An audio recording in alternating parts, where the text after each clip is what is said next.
नमस्कार दर्शक बंधु जय जगन्नाथ आज राशिफल वीडियो को आपन को स्वागत। दर्शक बंधु एप्रिल मास सरिबा सहित मे मास आरंभ हेबाकु जाउछि। ए मे मास रे स्वयं मां लक्ष्मी नारायणकर शुभ आशीर्वाद 12 गोटी राशि चक्रंग उपरे रहिबाकु जाउछि। सेथि मध्यरु 7 गोटी राशि हेबाकु जाउछन। अत्यंत महाभाग्यशाली मां लक्ष्मी को शुभ आशीर्वाद रु प्रतिटी कार्य सफलता पाइबा सहित जे कोनोसी मनस्कामना रखंतु ना काई निश्चय पूर्ण हेबाकु जाउछि ए भाग्यशाली राशि चक्रंग जीवन रे। दर्शक बंधु हुएत ए भाग्यशाली राशि चक्रंग भीतर आपनक राशि थाई पारे। आपण माने जदि हम चैनल को सब्सक्राइब करनांती तो निहात हम चैनल को सब्सक्राइब कर दियंतु जहा फल कि हमर प्रथम नोटिफिकेशन आपनक पाखर जाई पहुंच परिबो एवं आपण जानि परिबे आपनक राशि चक्र विषय रे। दर्शक बंधु ए मे मास आरंभ जहा कि मां लक्ष्मी कर शुभ आशीर्वाद रहिबाकु जाउछि 12 गोटी राशि चक्रंक उपरे। ए 12 गोटी राशि चक्रंक भितर 7 गोटी राशि चक्रंक कुंडलीर स्थिति अत्यंत मजबूत रहिबा सहित मां लक्ष्मी कर शुभ आशीर्वाद रहिबाकु जाउछि। मु प्रति भिडियो आपण मानु कहे कि जीवन अछि तो समस्या अछि तो समाधान मध्ये अछि। प्रतिटी समस्या को धैर्य सहकारे सामना करंतु देखिबे दिने ना दिने सफलतार शीर्ष रे आपण निश्चय पहुंचिबे। आपनक जीवनर समस्त दुख दुर्दशार अंत घटेबा सहित प्रतिटी कार्य आपण निश्चय सफलता प्राप्त हेबे।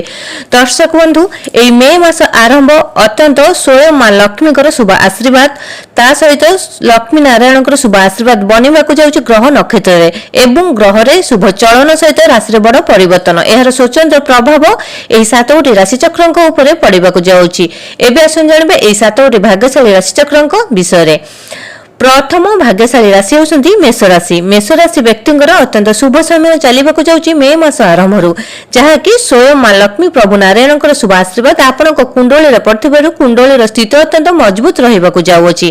प्रतिटी कार्य सफलता पाइबा सहित आर्थिक समस्या दूर हेबाकु जाउछि। अचानक धन प्राप्ति हेबार योग बनिबा सहित होई परंती। आर्थिक समस्यार बड़ परिवर्तन घटिबारु आपनक जीवनर मोड़ बदलिबाकु जाउछि। हाथी धारिबाकु जाउछि सुनार कलश आपनक जीवन रे। प्रतिटी क्षेत्र रे आपनकर समस्त कार्य पूर्ण हेबा सहित बिजनेस वाणिज्य रे प्रचुर टंका इन्वेस्ट करबा सहित नूतन बिजनेस मध्ये आपण विदेश रे आरंभ करि पारंती जहा फल कि समाज रे आपनकर मान सम्मान जस वृद्धि पाइबो। आर्थिक समस्या दूर हो जाई अचानक धन प्राप्ति हेबे एवं पौत्रिक संपत्ति रु लाभवान होई पारंती। कोर्ट कचेरी मामला मुकदमा समस्त राय आपनक सपक्ष जीव जहा फल कि आपन मन अत्यंत प्रफुल्लित रहिबो। स्वास्थ्य अवस्था रे नूतन परिवर्तन देखा देबा सहित स्वास्थ्य मध्ये बहुत भल रहिबो एवं आपनक परिवार रे दीर्घ दिन धरि लागि रहितबा अशांति एवं कलह दूर जाई अचानक आपनक परिवार रे सुख शांति समृद्धि फेरी आसीबो। कोनोसी मांगलिक कार्य करिवार योग बनिबा सहित नूतन गृह प्रवेश करिवार योग बनुछि। एई मे मास आरंभरु आपनक जीवनर प्रतिटी कार्य शुभ एवं मंगलमय हेबाकु जाउछि स्वयं मां लक्ष्मी नारायणक शुभ आशीर्वाद रु। एबे सुन जानिबे द्वितीय भाग्यशाली राशि चक्रंक विषय रे। द्वितीय भाग्यशाली राशि होउछन्ती कर्कट राशि। कर्कट राशि व्यक्तिंकर अत्यंत शुभ समय चलिबाकु जाउछि। एई मे मास आरंभरु प्रतिटी क्षेत्र रे सफलता प्राप्त हेबे। समाज रे मान सम्मान जस वृद्धि पाइबो एवं आर्थिक समस्या दूर हो जाई अचानक धन प्राप्त हेबार योग बनिबा सहित हुए तो आपण कोटिपति बनि पारंती। आपनक जीवनर मोड़ बदलिबाकु जाउछि। ए मे मास आरंभरु आपण जे कोनोसी कार्य हाथ दियंतु ना काहे कि निश्चय सफलता पाइबे। समाज रे मान सम्मान जस वृद्धि पाइबो एवं आपण जदि बिजनेस वाणिज्य इन्वेस्ट करबाकु चाहउछन्ती प्रचुर टंका मध्ये इन्वेस्ट करि पारंती हुए तो आपण कोटिपति बनि पारंती। आपनक स्वास्थ्य अवस्था रे नूतन परिवर्तन देखा देबा सहित स्वास्थ्य मध्ये बहुत भल रहिबो। आपण संतान संतति को पई जो चिंता रे थिले से सब एबे दूरे जे अचानक आपनक संतान संतति आपन पई खुशी रे खबर आनी देबे जहा सहित कि आपनक परिवार रे मध्ये सुख शांति समृद्धि वृद्धि पाइबो। आपनकर अचानक जीवनर मोड़ बदलिबा सहित हाथी ढारिबाकु जाउछि सुनार कलश। आपनक भाग्य रे बड़ परिवर्तन घटिबो ता सहित समाज रे मान सम्मान जस वृद्धि पाइबो। राजनैतिक क्षेत्र रे सफलता प्राप्ति हेबे एवं बिजनेस क्षेत्र रे उच्च लाभवान हेबे। ता सहित चाकरी क्षेत्र रे प्रमोशन होई पारे एवं दरम मध्ये वृद्धि पाई पारे। आपनकर प्रतिटी कार्य शुभ एवं मंगलमय हेबा पई जाउछि। ए मे मास आरंभरु स्वयं मां लक्ष्मी प्रभु नारायणक शुभ आशीर्वाद रु। एबे आसुन जानिबा तृतीय भाग्यशाली राशि चक्रक विषय। तृतीय भाग्यशाली राशि होउछन्ती धनु राशि। धनु राशि व्यक्तिंकर अत्यंत शुभ समय चलिबाकु जाउछि मे मास आरंभरु। ए मे मास आपनक पई अत्यंत शुभदायक आनी देबो। आपण जे कोनोसी कार्य करंतु बा जे कोनोसी कार्य हाथ दंतु निश्चय सफलता पाइबे। दीर्घ दिन धरि लागि रहितबा आपनक जीवनर दुख कष्ट समस्यार अंत घटिबो। भाग्य आपनकु पुनः देबो। आशा ठारू अधिक आशाजनक फल मध्ये प्राप्ति होई परंती। प्रतिटी क्षेत्र सफलता पाइबे। चाकरी क्षेत्र रे प्रमोशन हेबा सहित उच्च पदवी मध्ये आपण मिलिबाकु जाउछि एवं विदेश यात्रा करबा योग मध्ये बनौछि। शिक्षा क्षेत्र रे जे कोनोसी एग्जाम बा इंटरव्यू दियंतु निश्चय सक्सेस पाइबे। जदि आपण कॉम्पिटिटिव एग्जामिनेशन निश्चय कृतकार्य लाभ करबाकु जाउछन्ती। तांको जीवन रे दीर्घ दिन धरि लागि रहितबा अशांति एवं कलह अंत घटिबाकु जाउछि। परिवार मध्ये सुख शांति समृद्धि मिलिबो। कोनोसी मांगलिक कार्य करिबार योग बनिबा सहित नूतन जान क्रय करि पारंती एवं आपण जदि अविवाहित अछंती तो विवाह योग खोलिबा सहित आपण विवाह मध्ये करि पारंती। शिक्षा क्षेत्र रे विदेश यात्रा करिबार योग मध्ये बनौछि। आर्थिक समस्या दूरे जाई अचानक धन प्राप्ति हेबे। हुए तो कोटिपति आपण बनि पारंती। आपण जे कोनोसी कार्य करंतु निश्चय शुभ एवं मंगलमय हेबा पई जाउछि। ए मे मासटी आपणकर स्वयं मां लक्ष्मी प्रभु नारायणक शुभ आशीर्वाद रु। एबे सुन जानिबा चतुर्थ भाग्यशाली राशि चक्रक विषय। चतुर्थ भाग्यशाली राशि होउछन्ती सिंह राशि। सिंह राशि व्यक्तिंकर अत्यंत शुभ समय चलिबाकु जाउछि। ए मे मास आरंभरु। मे मासटी अत्यंत आपणक पई शुभदायक हेबो।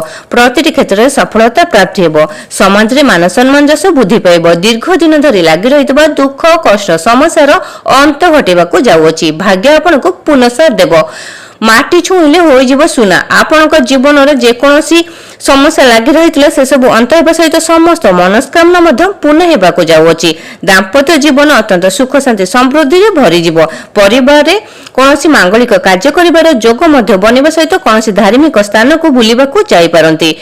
आपनक स्वास्थ्य अवस्था रे नूतन परिवर्तन देखा देबो एवं आपनक स्वास्थ्य मध्ये बहुत भलो रहइबो। प्रेम संपर्क आपनकर अत्यंत मजबूत रहइबा सहित दाम्पत्य जीवन रे परिणत हेबा पई जाउछि। आपनक प्रेम संपर्क प्रतिटी क्षेत्र आपनकर शुभ एवं मंगलमय हेबाकु जाउछि। स्वयं मां लक्ष्मी प्रभु नारायणक शुभ आशीर्वाद रु एई मे मासटी। एबे आसुन जानिबा षष्ठ भाग्यशाली राशि चक्रक विषय। षष्ठ भाग्यशाली राशि होउछन्ती कुंभ राशि। कुंभ राशि व्यक्तिंकर अत्यंत शुभ समय चलिबाकु जाउछि। एई मे मासटी। मे मास आरंभरु आपनक जीवनर समस्त सुख शांति समृद्धि बुद्धि पाइबो।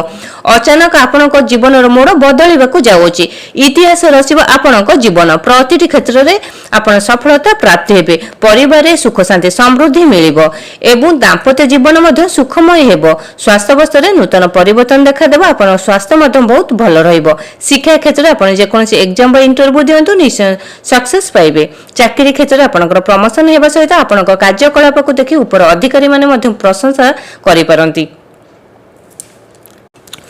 धार्मिक स्थान को मध्य आपण बुलिबाकु जाय परंती। ता सहित राजनैतिक क्षेत्र रे आपण समाज कल्याण करी मान सम्मान जस बुद्धि पाइबो। प्रतिटी क्षेत्र रे आपण सफल पाइबा सहित बिजनेस वाणिज्य रे प्रचुर टंका इन्वेस्ट करि परंती। हुए तो आपण नूतन बिजनेस मध्य विदेश रे आरंभ करि परंती।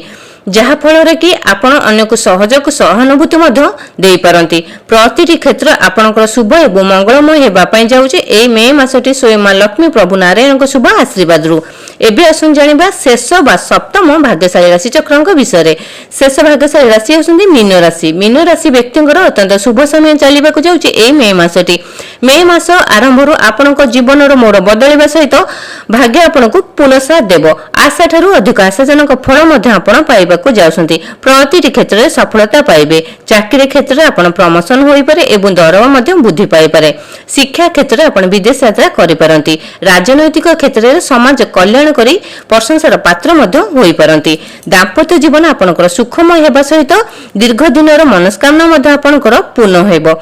आर्थिक समस्या दूरे जाई अचानक धन प्राप्ति हेबार योग बनिबा सहित हुए तो आपण कोटिपति बनि पारंती। टंकार वर्षा हेबा पई जाउछि आपनक जीवन रे। काहे कि ना मां लक्ष्मीकर शुभ आशीर्वाद आपनक कुंडली पड़िथिबारु कुंडलीर स्थिति अत्यंत मजबूत रहिबाकु जाउछि। आपनकर आपण जदि अविवाहित अछंती तो विवाह योग खोलिबा सहित आपनक दाम्पत्य जीवन अत्यंत सुख एवं समृद्धि रे भरि जीव। प्रतिटी कार्य आपनकर शुभ एवं मंगलमय हेबा पई जाउछि। कोर्ट कचेरी माली मकदमा समस्त राय आपनक सपक्ष रे जीव। जहा फल रे कि आपनक मन मध्ये अत्यंत प्रफुल्लित रहिबो। संतान संतानक पई जो चिंता थिला से सब एबे दूरे जाई अचानक आपनक संतान संतति आपनक पई खुशीर खबर आनी देबे, जहा फल कि आपनक जीवन मध्ये अत्यंत खुशी एवं समृद्धि रे भरी जीव। प्रतिटी कार्य आपनकर शुभ एवं मंगलमय हेबा पई जाउची स्वयं मां लक्ष्मी प्रभु नारायणक शुभ आशीर्वाद रो ए मे मास आरंभ रु। तो दर्शक बंधु यही सब थिला भाग्यशाली राशि चक्रंकर भाग्यफल, जहाँकि स्वयं मां लक्ष्मी प्रभु नारायण शुभ आशीर्वाद रु बदलिबाकु जाउथबे भाग्यशाली राशि चक्रंक जीवन ए मे मास आरंभ रु प्रतिटी क्षेत्र सफलता पाइबा सहित समाज रे मान सम्मान जस बुद्धि पाइबो, आर्थिक समस्या दूरे जीवो एवं परिवार सुख शांति समृद्धि फेरी आसीबो। आपण मानकु आम वीडियो केमति लागले निहाती कमेंट बॉक्स रे सहृदय रे स्वयं मां लक्ष्मी एवं नारायण को श्रद्धा एवं भक्ति करंती। तो वीडियो को लाइक करंतु, शेयर करंतु एवं कमेंट बॉक्स रे जय मां लक्ष्मी लिखि जणाइबा सहित चैनल टी को सब्सक्राइब करंतु।